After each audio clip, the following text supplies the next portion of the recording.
أعوذ بالله من الشيطان الرجيم. بسم الله الرحمن الرحيم.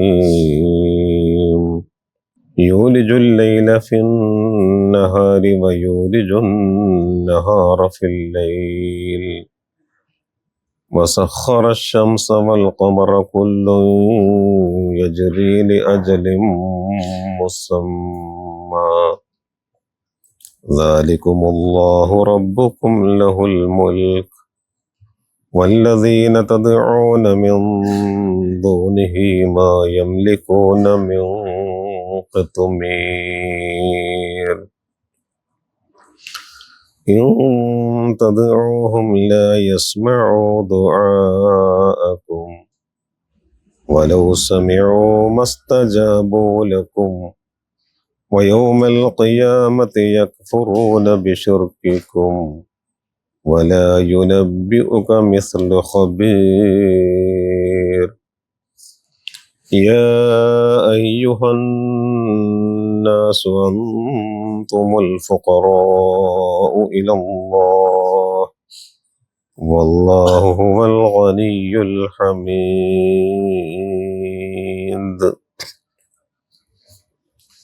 അൽഹംദുലില്ലാഹി റബ്ബിൽ ആലമീൻ വസ്സലാത്തു വസ്സലാമു അലാ റസൂലിഹിൽ അമീൻ വഅലാ ആലിഹി വസഹ്ബിഹി അജ്മഈൻ. പ്രിയ സഹോദരന്മാരെ, സൂറത്തുൽ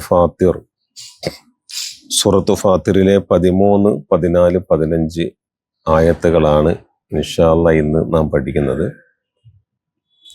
അല്ലാഹു കാര്യങ്ങൾ കൃത്യമായി പഠിക്കാനും ഉൾക്കൊള്ളാനും അതനുസരിച്ച് ജീവിക്കാനും നമുക്ക് തൗഫീഖ് നൽകുമാറാവട്ടെ. വിശുദ്ധ ഖുർആനിന്റെ സവിശേഷ അഹ്ലുകാരിൽ അല്ലാഹുവേ നീ ഞങ്ങളെ ഉൾപ്പെടുത്തി അനുഗ്രഹിക്കണമേ റഹ്മാനെ. പ്രധാനമായും ഈ 3 ആയത്തുകൾ നാം പഠിക്കുമ്പോൾ ഇതിലൂടെ നാം മനസ്സിലാക്കുന്ന 2-3 കാര്യങ്ങൾ. ഒന്ന്, അള്ളാഹുവിന്റെ ഏകത്വമാണ്, തൗഹീദ്, ആരാധന അള്ളാഹുവിന്റെ മാത്രം. രണ്ടാമത്തെ കാര്യം, ഈ പ്രകൃതിയിൽ അല്ലെങ്കിൽ ഈ പ്രപഞ്ചത്തിൽ അള്ളാഹുവിനുള്ള പരമാധികാരമാണ്. മൂന്നാമതൊരു കാര്യം നാം മനസ്സിലാക്കുന്നത് മനുഷ്യന്റെ നിസ്സാരതയാണ്. അതോടൊപ്പം അള്ളാഹുവിന്റെ ഔന്നത്യവും. ഈ ഘടകങ്ങളാണ്, പ്രധാന കാര്യങ്ങളാണ് ഈ ആയത്തുകളിലൂടെ ഇൻഷാ അല്ലാഹ് നാം ഇന്ന് മനസ്സിലാക്കാൻ പോകുന്നത്. ആദ്യമായിട്ട് 1-ാമത്തെ ആയത്തിൽ, 13-ാമത്തെ ആയത്തിൽ നാം പഠിക്കുന്നത് ഈ പ്രകൃതിയിലെ ഈ രാപ്പകലുകളുടെ മാറ്റം, അല്ലേ? രാവും പകലും എങ്ങനെ ഉണ്ടാകുന്നു, സൂര്യചന്ദ്രാദികളുടെ ചലനം, ഇതൊക്കെ തീർത്തും അള്ളാഹുവിന്റെ അധികാര പരിധിയിൽ കൃത്യമായി നടക്കുന്ന സംഭവങ്ങളാണ്. അതിൽ മറ്റാർക്കും ഒരു പങ്കുമേ ഇല്ല എന്ന് സ്ഥാപിക്കുന്ന ആയത്താണ് നമ്മൾ ആദ്യം പഠിക്കുന്നത്. പോയിക്കോളൂ.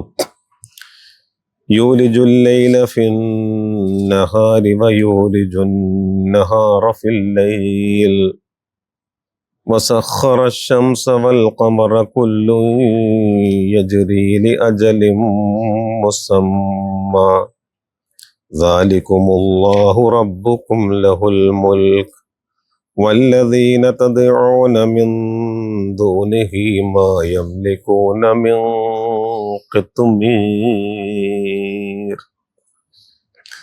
യൂലിജുൽ ലൈല എന്ന് പറഞ്ഞാൽ രാവിനെ പ്രവേശിപ്പിക്കുന്നു. എന്താ അർത്ഥം? രാവിനെ പ്രവേശിപ്പിക്കുക. ഈ ഔലജ എന്ന വാക്കിന്റെ മുളാരിയാണ് യൂലിജു. വേണമെങ്കിൽ ദഖല, അദ്ഖല എന്നൊക്കെ അള്ളാഹ്ക്ക് പറയാം. പക്ഷെ അതിനേക്കാളൊക്കെ വളരെ സവിശേഷമായ, ഈ വാക്കിനും സാഹചര്യത്തിനും ഏറ്റവും ഫിറ്റായ ഒരു വാക്കാണെന്ത്? ഈ ഔലജ, യൂലിജു എന്ന വാക്ക്. മനസ്സിലായില്ലേ? അത് പെട്ടെന്ന് നമ്മൾ ഈ രാവും പകലും നമ്മൾ വിചാരിക്കുന്നത് പോലെ വളരെ പെട്ടെന്ന് സംഭവിക്കുന്ന ഒരു കാര്യമൊന്നല്ല. ഒരു നൂൽപാലത്തിൽ എന്ന പോലെ വളരെ വ്യവസ്ഥാപിതവും ക്രമപ്രകാരവും അള്ളാഹു സംഭവിപ്പിക്കുന്ന ഒന്നാണെന്ത്? ഈ രാവ് മാറി പകല് വരിക, പകല് മാറി രാവ് വരിക എന്നൊക്കെ പറഞ്ഞ സംഭവം. അപ്പോൾ യൂലിജുൽ ലൈല, രാവിനെ അവൻ പ്രവേശിപ്പിക്കുന്നു. എന്തിൽ? ഫിന്നഹാരി, നമ്മളിങ്ങനെ വൈകുന്നേരം ആകുമ്പോൾ വൈകുന്നേരം ഇങ്ങനെ ആ സൂര്യൻ അസ്തമിക്കുന്ന സമയമാകുമ്പോണ്ടല്ലോ പതുക്കെ എന്താകുകയാണ്, രാവ് വന്ന് പകലിൽ അങ്ങ് പ്രവേശിക്കുകയാണ്. രാവ് പകലിൽ പ്രവേശിക്കുകയാണ്. അപ്പോഴാണ് ഇരുട്ടാകുന്നത്. യൂലുജുൻ നഹാറ, പകലിനെ അള്ളാഹു പ്രവേശിപ്പിക്കുന്നു. എന്തിൽ?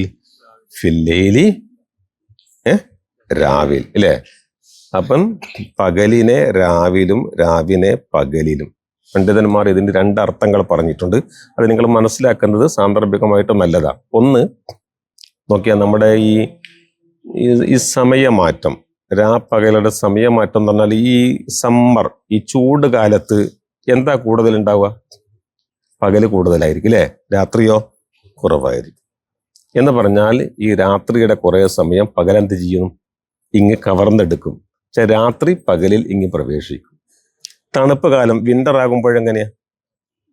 രാത്രി കൂടുതലായിരിക്കും, അല്ലേ? പകലോ കുറച്ചേ ഉണ്ടാകും. എന്ന് പറഞ്ഞാൽ പകലിന്റെ കുറെ സമയത്തെ രാവെന്ത് ചെയ്യുന്നു? ഇങ്ങ് കവർന്നെടുക്കുന്നു. എന്ന് പറഞ്ഞാൽ പകലിലേക്ക് രാവിങ്ങ് പ്രവേശിക്കുകയാണ്.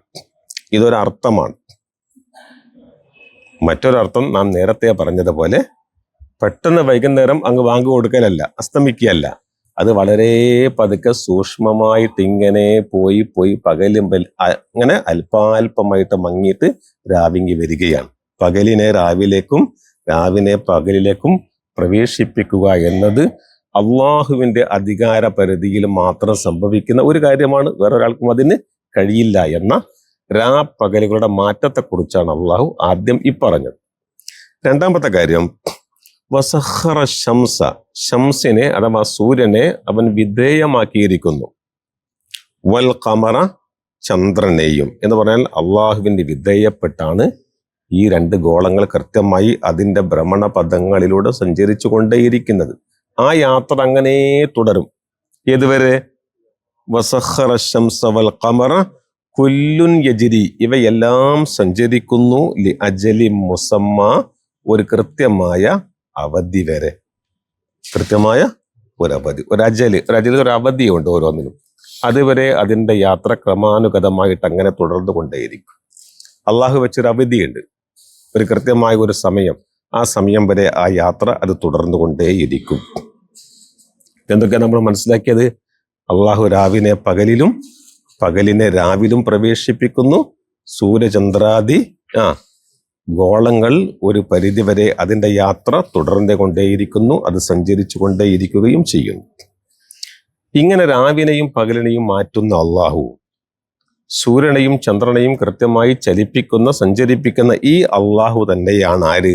ദാലിക്കും, അവനാണ് നിങ്ങളുടെ, ദാലിക്കും എന്ന് പറഞ്ഞാൽ നിങ്ങളുടെ, അവനാണ് നിങ്ങളുടെ ആര്? റബ്ബുക്കും, നിങ്ങളുടെ റബ്ബ് ആ അള്ളാഹുവാൻ.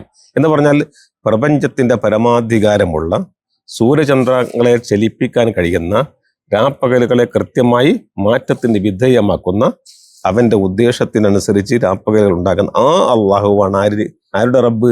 നിങ്ങളുടെ റബ്ബ്. നിങ്ങളുടെ റബ്ബ് മഹാനായ റബ്ബാണ്, പരമാധികാരമുള്ള റബ്ബാണ്. ലഹു, അവനാണ് അൽ മുൽക്കു, പരമാധികാരം. മുൽക്ക് എന്ന് പറഞ്ഞാൽ എന്താ? ആധിപത്യം, പരമാധികാരം, ആധിപത്യം ആ അള്ളാഹുവിനാണ്.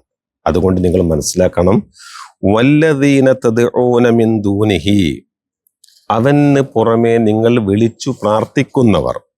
അവരോട് ഈ പറയുന്നത് മക്കയിലെ ഖുറൈശികളോടാണ്, മുശ്രിക്കീങ്ങൾ, അല്ലാഹുവല്ലാത്ത വിഗ്രഹങ്ങളെ, ബിംബങ്ങളെ, മൺമറഞ്ഞു പോയ മഹാരഥന്മാരെ, ഔലിയാക്കന്മാരെ വിളിച്ചു പ്രാർത്ഥിക്കുന്ന മക്കയിലെ മുശ്രിക്കീങ്ങളോട് അള്ളാഹ് പറയുന്നു എന്ത്? വല്ലദീന തദ്ഊന മിൻ ദൂനിഹി, മിൻ ദൂനിഹി ഹി എന്ന് പറഞ്ഞാൽ അള്ളാഹുവിന് പുറമെ നിങ്ങൾ വിളിച്ചു പ്രാർത്ഥിക്കുന്നവർ. നോക്കൂ, മാ യംലികൂന, അവർ ഉടമപ്പെടുത്തുന്നില്ല, അവരുടെ അധീനതയിൽ ഇല്ല എന്നർത്ഥം. അവർക്ക് ഉടമാവകാശം ഇല്ല എന്നർത്ഥം. എന്തിന്റെ? മിൻ ഖിത്മീർ, ഒരു ഖിത്മീറിന്റെ പോലും ഉടമാവകാശം നിങ്ങളെ വിളിച്ചു പ്രാർത്ഥിക്കുന്ന ആളുകൾക്കില്ല. എന്ന് പറഞ്ഞാൽ കിത്മീർ എന്ന് പറഞ്ഞാൽ പ്രിയപ്പെട്ടവരെ, ഈന്തപ്പഴ കുരുവിന്റെ മേലെ നാം കാണുന്ന ഒരു വെളുത്ത പാടയില്ലേ, അല്ലേ? ആ പാടയെപ്പോലും സ്വമേധയാ സൃഷ്ടിക്കാൻ കഴിയാത്തവരാണ് നിങ്ങളെ വിളിച്ച് പ്രാർത്ഥിക്കുന്ന മനുഷ്യന്മാർ, അല്ലെങ്കിൽ ദേവേതര ശക്തികൾ, നിങ്ങൾ ഇലാഹുകൾ എന്ന് പറയുന്നവർ. മനസ്സിലായില്ലേ? അവർ ഈച്ചയെ പോലും സൃഷ്ടിക്കാത്തവർ. അള്ളാഹു വിശുദ്ധ ഖുർആനിലെ സൂറത്തുൽ ഹജ്ജിൽ പറയുന്ന ഒരായത്ത് നിങ്ങൾ കേട്ടോളൂ. ഇങ്ങനെയാണത്: യാ അയ്യുഹന്നാസ്, ഓ ജനങ്ങളെ, ളുരിബ മസലുൻ, നോക്കൂ, ഒരു ഉദാഹരണം ഇവിടെ വിവരിക്കപ്പെടുന്നു. ഈ വിവരിക്കപ്പെടുന്ന ഉദാഹരണത്തെ ഫസ്തമിഊ ലഹു, നിങ്ങൾ അതിനെ ശ്രദ്ധിച്ചിട്ട് കേൾക്കണം. ഈ ഉദാഹരണം നിങ്ങൾ ശ്രദ്ധിച്ച് കേൾക്കണം. അള്ളാഹ് പറയാണ്, ശ്രദ്ധിച്ച് കേൾക്കണം. അതെന്താണ്? ഇന്നല്ലദീന തദ്ഊന മിൻ ദൂനില്ലാഹ്, അള്ളാഹുവിന് പുറമെ തീർച്ചയായും നിങ്ങൾ വിളിച്ചു പ്രാർത്ഥിക്കുന്നവർ, ആരെയാണോ വിളിച്ചു പ്രാർത്ഥിക്കുന്നത്, അല്ലേ, മഹാന്മാരെയാണോ, ശേഖന്മാരെയാണോ, ബിംബങ്ങളെയാണോ, ജിന്നുകളെയാണോ, ആരെയാണെങ്കിലും, നോക്കൂ, ലൻ യഖ്ലുഖൂ ദുബാബൻ, അവർ ഒരിക്കലും ഒരു ഈച്ചയെ പോലും സൃഷ്ടിക്കുകയില്ല. അള്ളാഹു ഒരു ഉദാഹരണം പറയാം. അവർ ഈച്ചയെ പോലും അവർ സൃഷ്ടിക്കുന്നില്ല. നോക്കൂ, വല വിജിത്തമഊല, അവരെല്ലാവരും കൂടി, നിങ്ങൾ വിളിച്ച് പ്രാർത്ഥിക്കുന്ന മറ്റ് ദേവേതര ശക്തികൾ എല്ലാവരും കൂടി ഒരു ഈച്ചയെ സൃഷ്ടിക്കാൻ ഒരുമിച്ച് കൂടിയാലും അവർക്ക് എന്തിനു സാധ്യമല്ല? ഒരു ഈച്ചയെ സൃഷ്ടിക്കാൻ വളരെ നിസ്സാരമായ ഒരു ജീവിയാണ്, കഴിയില്ല. ഇനി നോക്കൂ, അള്ളാഹ് വീണ്ടും പറയാ, പോട്ടെ, ഈച്ചയെ സൃഷ്ടിക്കാൻ കഴിയുന്നില്ല എന്നല്ല, വൈ യസ്ലബുഹുമു ദുബാബു ശൈഅൻ, നിങ്ങളിൽ നിന്ന് ഒരു ഈച്ച വന്ന് വല്ലതും തട്ടിക്കൊണ്ടുപോയാൽ, അല്ലെ, നിങ്ങൾ കഴിക്കുന്ന ഭക്ഷണത്തിൽ നിന്ന്, അല്ലെ നിങ്ങളുടെ കൈവശമുള്ള ഏതെങ്കിലും വസ്തുവിൽ നിന്ന്, മധുര പലഹാരത്തിൽ നിന്ന് വല്ലതും ഈച്ച തട്ടിക്കൊണ്ടുപോയാലോ, ലാ യസ്തൻകിദൂഹു മിൻഹു, ആ ഈച്ചയിൽ നിന്ന് അതിന് തിരിച്ചു പിടിക്കാനും നിങ്ങൾക്ക് കഴിയില്ല, അതിനെ രക്ഷപ്പെടുത്താൻ പോലും നിങ്ങൾ കഴിയില്ല, സൃഷ്ടിക്കൽ എന്നിട്ടല്ലേ. അതുകൊണ്ട് ത്വാലിബു വൽ മത്ലൂബ്, മനസ്സിലാക്കേണ്ടുന്ന കാര്യം ഇതാണ്. ത്വാലിബ്, അപേക്ഷിക്കുന്നവനും പ്രാർത്ഥിക്കുന്നവനും പ്രാർത്ഥിക്കപ്പെടുന്നവനും എത്ര നിസ്സാരൻ എന്നാണ് അള്ളാഹു ഈ ചോദിക്കുന്നത്. മനസ്സിലായില്ലേ? അപ്പം അള്ളാഹുവാണ് പരമാധികാരി, അള്ളാഹുവാണ് സൃഷ്ടാവ്, അവനാണ് ലോകത്തെ നിയന്ത്രിക്കുന്നത്. അല്ലാതെ അവന് പുറമെ നിങ്ങൾ വിളിച്ച് പ്രാർത്ഥിക്കുന്നവർക്ക് ഒന്നുമേ ചെയ്യാൻ കഴിയില്ല. എത്രത്തോളം? ഒരു ഈത്തപ്പഴ കുരുവിന്റെ മേൽഭാഗത്തുള്ള ആ കിത്മീർ, ആ പാടയെപ്പോലും സ്വമേധയാ സൃഷ്ടിക്കാൻ കഴിവും ശക്തിയുമില്ലാത്ത ആളുകളാണ് അവർ എന്ന് നിങ്ങൾ മനസ്സിലാക്കുക. ഇതാണ് തൗഹീദ് എന്ന് പറഞ്ഞ കാര്യം. അടുത്തത് ഇനി നോക്കിക്കോളൂ. ഇൻ തദ്ഊഹും ലാ യസ്മഉ ദുആഅകും വലൗ സമിഉ മസ്തജാബു ലക്കും വയൗമൽ ഖിയാമത്തി യക്ഫുറൂന ബിശിർകിക്കും വലാ യുനബ്ബിഉക മിസ്ലു ഖബീർ. കേട്ടോളൂ. ഇനി നോക്കോളൂ. ഇൻ തദ്ഊഹും, നോക്കൂ, ഇനി നിങ്ങൾ അവരോട് ദുആ ചെയ്താൽ, ആര്? അള്ളാഹു അല്ലാത്തവരോട് നിങ്ങൾ ദുആ ചെയ്യും. അത് ആരൊക്കെയാണെന്നുള്ളത് നിങ്ങൾക്കറിയാം, അല്ലേ? ആളുകൾ ആരെ വിളിച്ചിട്ട് പെട്ടെന്ന് ഉത്തരം കിട്ടാൻ വേണ്ടി, രക്ഷപ്പെടാൻ വേണ്ടി, ആപത്തുനിന്ന് രക്ഷപ്പെടാൻ വേണ്ടി ആരെയൊക്കെയാണോ ആളുകൾ വിളിച്ച് പ്രാർത്ഥിക്കുന്നത്, ആരുടെ മുമ്പിലാണോ നേർച്ച വഴിപാടുകൾ സമർപ്പിക്കുന്നത്, ആരിലാണോ വലിയ പ്രതീക്ഷകൾ വെച്ച് പുലർത്തുന്നത്, ഇങ്ങനെയുള്ള ആളുകളോട് നിങ്ങൾ പ്രാർത്ഥിച്ചാൽ, ഇൻ തദ്ഊഹും, നോക്കൂ, ലാ യസ്മഉ ദുആഅക്കും, നിങ്ങളുടെ ദുആ അവർ കേൾക്കൂല. ഇനി വാദത്തിന് വേണ്ടി അള്ളാഹു പറയുന്നു, എന്നാൽ വലൗ സമിഉ, എന്നാൽ കേട്ടു എന്നിരിക്കട്ടെ, വലൗ സമിഉ, ഇനി അവർ കേൾക്കുന്നുവെങ്കിൽ, അങ്ങനെ സങ്കല്പിക്കുക, എന്നാലോ മസ്തജാബൂലക്കും, നിങ്ങൾക്കവർ ഉത്തരം ചെയ്യില്ല എന്ന് പറഞ്ഞാൽ അവർ കേൾക്കില്ല, പ്രതികരിക്കില്ല. രണ്ടായി. അടുത്തത് എന്താണ്? വയൗമൽ ഖിയാമത്തി, ഖിയാമത്ത് നാൾ സംഭവിക്കുന്ന ദിവസമുണ്ടല്ലോ, യക്ഫുറൂന ബിശിർകിക്കും, നിങ്ങളുടെ ഈ ശിർക്കുണ്ടല്ലോ, അള്ളാഹുവിന്റെ പുറമെ നിങ്ങൾ അവരെ വിളിച്ച് പ്രാർത്ഥിച്ചില്ലേ, ഈ പങ്കു ചേർക്കലിനെ അവർ നിഷേധിക്കുകയും ചെയ്യും. അപ്പൊ എന്താ നിങ്ങൾ മനസ്സിലാക്കിയത്? അള്ളാഹു അല്ലാത്തവരെ വിളിച്ച് പ്രാർത്ഥിച്ചാൽ അവർ കേൾക്കില്ല, പ്രതികരിക്കില്ല എന്ന് മാത്രമല്ല, ഈ ശിർക്കിനെ ആഖിറത്തിൽ ഖിയാമത്തിൽ അവർ നിഷേധിക്കുകയും. സൂറത്തുൽ അഹ്ഖാഫിൽ അള്ളാഹു പറയുന്നുണ്ട്, വൈദാ ഹുശിറന്നാസ്, മനുഷ്യരൊക്കെ ഒരുമിച്ച് കൂട്ടപ്പെടുന്ന ദിവസം, കാനൂ ലഹും അഅദാഅൻ, ആരെയാണോ നാം വിളിച്ച് പ്രാർത്ഥിച്ചത് അവർ നമുക്ക് ശത്രുക്കളായിരിക്കും. കാരണം അവരുടെ അനുവാദമില്ലാതെ, അവരറിയില്ല അങ്ങനെ ഒരു സംഭവം. അതുകൊണ്ട് അതിനെ അവർ നിഷേധിക്കുകയും ചെയ്യും. ഇനി വയൗമൽ ഖിയാമത്തി യക്ഫുറൂന ബിശിർകിക്കും, ഖിയാമത്ത് നാളിൽ ഈ നിങ്ങളുടെ ഈ ശിർക്കിനെ അവർ തള്ളുകയും ചെയ്യും, നിഷേധിക്കുകയും ചെയ്യും. എന്നിട്ട് അള്ളാഹ് പറയുന്നൊരു വാക്കുകൾ കേട്ടോളൂ, അണ്ടർലൈൻ ചെയ്യാൻ, അടിവരയുന്ന ഈ വാക്ക് ഇതാണറിയോ? വലാ യുനബ്ബിഉക, മോനെ, ഈ വിവരം നിന്നോട് പറഞ്ഞു തരുന്നില്ല. ആരായും വിവരം നിനക്ക് പറഞ്ഞു തരുന്നത്, അല്ലേ? ഇത്ര വസ്തുനിഷ്ഠമായ, ഗംഭീരമായ, അറിഞ്ഞിരിക്കേണ്ട പ്രാധാന്യമുള്ള ഈ ഒരു വാർത്ത നിനക്ക് പറഞ്ഞു തരുന്നില്ല. ആരല്ലാതെ? മിസ്ലു ഖബീർ, ഏറെ സൂക്ഷ്മജ്ഞാനിയായ ഒരാളെ പോലെയല്ലാത്ത ഒരാളല്ലാതെ എന്ന് പറഞ്ഞാൽ ഈ വാർത്ത നിനക്ക് പറഞ്ഞു തരുന്നത്, ഈ സത്യം നിന്റെ മുമ്പിൽ ബോധിപ്പിക്കുന്നത് ആരാണ്? അഗാധജ്ഞാനിയായ ഖബീറായ അള്ളാഹുവിനെ പോലെ ഉള്ള അള്ളാഹുവാണ്. ഇതുപോലെ ഇത് പറഞ്ഞു തരാൻ മറ്റൊരാൾ നിനക്കില്ല എന്നുകൂടി നീ മനസ്സിലാക്കണം.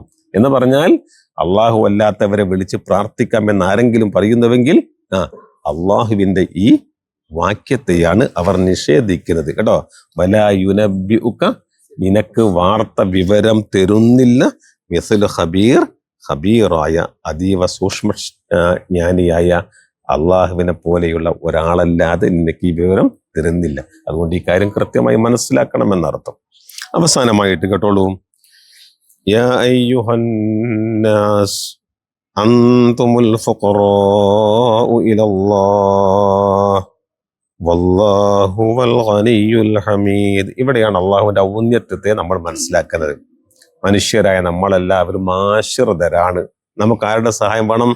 നമുക്ക് സ്വമേധയാ ജീവിക്കാനോ നിലകൊള്ളാനോ സാധ്യമല്ല. നമുക്കൊരാളുടെ ആവശ്യം വേണം. പക്ഷെ ആരുടെയും ആശ്രിതത്വം ആവശ്യമില്ലാത്ത ഒരാൾ ആരാണ്? അള്ളാഹുവാണ്. ആ കാര്യമാണ് അള്ളാഹു ഇവിടെ പറയുന്നത്. യാ അയ്യുഹന്നാസ്, അല്ലയോ മനുഷ്യരെ, അന്തുമുൽ ഫുഖറാ, നിങ്ങളെല്ലാവരും ആശ്രിതരാണ് ഇലല്ലാഹ്, അള്ളാഹുവിലേക്ക്. നമ്മളൊക്കെ ഫക്കീറന്മാരാണ്. എന്താ? നിങ്ങൾക്ക് അള്ളാഹുവില്ലാതെ ജീവിക്കാൻ കഴിയില്ല. നിങ്ങളൊക്കെ അള്ളാഹുവിലേക്ക് ആശ്രിതരാണ്, അള്ളാഹുവെ ആശ്രയിക്കുന്നവരാണ് നിങ്ങളൊക്കെ. വല്ലാഹു, അള്ളാഹുവാണ് കേട്ടോ. ആര്? ഹുവൽ ഗനിയ്യു, യഥാർത്ഥ ഗനി എന്ന് പറഞ്ഞതാണ് ധനികൻ എന്ന് പറയും അല്ലേ? സ്വയം പര്യാപ്തനായവൻ, ആരുടെയും സഹായം ആവശ്യമില്ലാത്തവൻ ആരാണ്? ഗനി അള്ളാഹു മാത്രമാണ്. നിങ്ങളൊക്കെ ഫുഖറാക്കളാണ് എന്ന് മാത്രമല്ല, അൽ ഹമീദു, അള്ളാഹു ഏറ്റവും സ്തുത്യർഹനുമാണ്. എന്ന് പറഞ്ഞാൽ അള്ളാഹുവിന്റെ ഔന്നത്യവും മനുഷ്യന്റെ നിസ്സാരതയുമാണ് ഈ പറയുന്നത്. അള്ളാഹുവിനെ കൂടാതെ ജീവിക്കാൻ നമുക്ക് സാധ്യമല്ല. അള്ളാഹുവെങ്കിൽ അത്രയുമുണ്ട്. അവൻ എത്ര കൊടുത്താലും അവന്റെ അടുത്ത് ഒട്ടുമേ തീരുന്നില്ല. ആ ഒരു കാര്യം ഒരു ഹദീസിലൂടെ നബി സല്ലല്ലാഹു അലൈഹി വസല്ലം നമ്മെ ഇങ്ങനെ പഠിപ്പിക്കുന്നു. അത് ഇതാണ് ഇമാം മുസ്ലിം റിപ്പോർട്ട് ചെയ്യുന്ന ഒരു ഹദീസിൽ അള്ളാഹ് പറയുന്ന ഒരു ഖുദ്സിയ ഹദീസാണ്. യാ ഇബാദി, എന്റെ അടിമകളെ, ലൗ അന്ന അവ്വലക്കും വ ആഖിറക്കും, കേട്ടോ, നിങ്ങളിൽ ആദ്യമുള്ളവരും അവസാനമുള്ളവരും, സർവ്വജനങ്ങളും, വ ഇൻസക്കും വ ജിന്നക്കും, നിങ്ങളുടെ മുഴുവൻ ജിന്നുകളും മനുഷ്യന്മാരും, ഖാമു ഫി സ്വഈദിൻ വാഹിദ്, നിങ്ങളെല്ലാവരും ഒരു ഇടത്ത്, ഒരു മൈതാനിയിൽ നേർക്കുനേർ നിൽക്കുന്നു. എന്നിട്ടോ ഫസഅലൂനി, നിങ്ങൾ എന്നോട് നിങ്ങളുടെ ആവശ്യങ്ങൾ ചോദിക്കുകയും ചെയ്യുന്നു. എന്നാൽ ഞാൻ എന്ത് ചെയ്യും? ഫഅതൈതു കുല്ല ഇൻസാനിൻ മസ്അല, എല്ലാവർക്കും അവർ ചോദിച്ചത് ഞാനങ്ങ് കൊടുക്കും. എന്നിട്ടോ ഞാൻ കൊടുത്തിട്ടോ മാ നഖസ ദാലിക മിമ്മാ ഇൻദി ഇല്ലാ കമാ യൻഖുസുൽ മിഖയതു ഇദാ ഉദ്ഖലൽ ബഹർ, ആ ചോദിച്ച ജിന്നിനും ഇൻസിനും സർവ്വ മനുഷ്യർക്കും അവർ ചോദിച്ചത് മുഴുവൻ കൊടുത്തിട്ടും എൻ്റെ അടുത്ത് എന്ത് സംഭവിക്കുന്നു? അതൊരു സൂചി കടലിൽ മുക്കി പുറത്തെടുത്താൽ ആ കടലിന് എന്ത് കുറവാണോ വരുത്തുന്നത് അതല്ലാത്തൊരു കുറവും എൻ്റെ സമ്പത്തിൽ, എൻ്റെ അടുത്തുള്ളതിൽ വരുന്നില്ല എന്ന് അള്ളാഹു പറയുമ്പോൾ, അല്ലേ? ഒരു സൂചി കടലിൽ മുക്കിയിട്ട് പുറത്തെടുത്താൽ എത്ര വെള്ളം പോവുക? അത്രയാണ്. അത്രയും ഉള്ളവനാണ് ആര്? ഞാൻ എന്ന് അള്ളാഹുവിന്റെ ആ ഔന്നത്യത്തെ, സമ്പന്നതയെ, ധന്യതയെ കൃത്യമായി അടയാളപ്പെടുത്തുന്ന ഒരായത്ത് കൂടിയാണ്. നമ്മുടെ നിസ്സാരതയും കൂടി ഇവിടെ അള്ളാഹു എടുത്തു പറയുന്നു. അതുകൊണ്ട് നാം അള്ളാഹുവിലേക്ക് ആശ്രിതരാണ്. അവനോടാണ് പ്രാർത്ഥിക്കേണ്ടതാണ്, അവനിലാണ് സഹായം തേടേണ്ടത്, അവനിൽ നിന്നാണ് നാം പ്രതീക്ഷിക്കേണ്ടത്, അവനിലാണ് നമ്മൾ തവക്കുൽ ചെയ്യേണ്ടത് എന്ന് കൂടിയാണ് നമ്മൾ ഈ മനസ്സിലാക്കുന്നത്. ചുരുക്കത്തിൽ ഇതിന്റെ പ്രധാന ഒരു സന്ദേശം എന്ന് പറയുന്നത് തൗഹീദാണ്. ഇതാണ് തൗഹീദാണ്. പ്രാർത്ഥന അള്ളാഹുവോട് മാത്രമാവുക, അവനോട് മാത്രം ചോദിക്കുക, അവനിൽ എല്ലാം അർപ്പിക്കുക. ആ വിധത്തിൽ ജീവിക്കാൻ അള്ളാഹു നമുക്ക് ഏവർക്കും തൗഫീഖ് നൽകി അനുഗ്രഹിക്കുമാറാവട്ടെ. അള്ളാഹുവേ, ഈ ഇരുത്തവും പഠനവും ഒരു നല്ല സുഹൃത്തമായി ഞങ്ങൾ നിന്നെ സ്വീകരിക്കണമേ റഹ്മാനെ. കൂടുതൽ പഠിക്കാനും മനസ്സിലാക്കാനും അതനുസരിച്ച് ജീവിക്കാനുമുള്ള തൗഫീഖ് ഞങ്ങൾക്ക് എല്ലാവർക്കും നീ നൽകണമേ റഹ്മാനെ.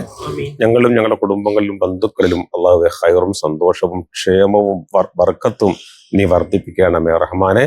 നിലവിലെ സാഹചര്യങ്ങൾ അകറ്റി പ്രതിസന്ധി നീക്കി എല്ലാവർക്കും സന്തോഷവും സമാധാനവും സുരക്ഷിതത്വവും നീ നൽകി അനുഗ്രഹിക്കണമേ റഹ്മാനെ. ഞങ്ങളുമായി ബന്ധപ്പെട്ട എല്ലാവർക്കുമുള്ള എല്ലാവിധ രോഗങ്ങൾ, ബുദ്ധിമുട്ടുകൾ, പ്രയാസങ്ങൾ, വിപത്തുകൾ നീക്കി എല്ലാവർക്കും ആഫിയത്തും സന്തോഷവും നീ നൽകണമേ റഹ്മാനെ. ഞങ്ങൾ മരിച്ചുപോയ ഞങ്ങളുടെ പ്രിയപ്പെട്ട മാതാപിതാക്കൾ, ഉറ്റവർ, ഉടയവർ ഉൾപ്പെടെ എല്ലാവരുടെയും ഖബറുകൾ നീ സ്വർഗത്തോപ്പാക്കണമേ റഹ്മാനെ. ക്യാൻസർ പോലെയുള്ള ഗുരുതര രോഗങ്ങളിൽ നിന്ന് ഞങ്ങളെല്ലാവരെയും നീ കാത്തു രക്ഷിക്കണമേ റബ്ബേ. ഗുരുതര രോഗം ബാധിച്ച എത്രയോ ആളുകൾ, അവർക്കെല്ലാം നീ ഷിഫായും ആഫിയത്തും നൽകണമേ റഹ്മാനെ. കൂട്ടത്തിൽ കഴിഞ്ഞ ദിവസം എൻ്റെ ഒരു സഹോദരന്റെ ഭാര്യ കൂടി മരണപ്പെട്ടു. അവരുടെ ഖബർ നീ സ്വർഗത്തോപ്പാക്കണമേ റഹ്മാനെ. എല്ലാവരുടെയും ആഖിറം നീ വെളിച്ചമാക്കി കൊടുക്കണമേ റഹ്മാനെ. ربنا آتنا في الدنيا حسنة وفي الآخرة حسنة وقنا عذاب النار وصلى الله على محمد وآله وصحبه وسلم والحمد لله رب العالمين. السلام عليكم ورحمة الله وبركاته.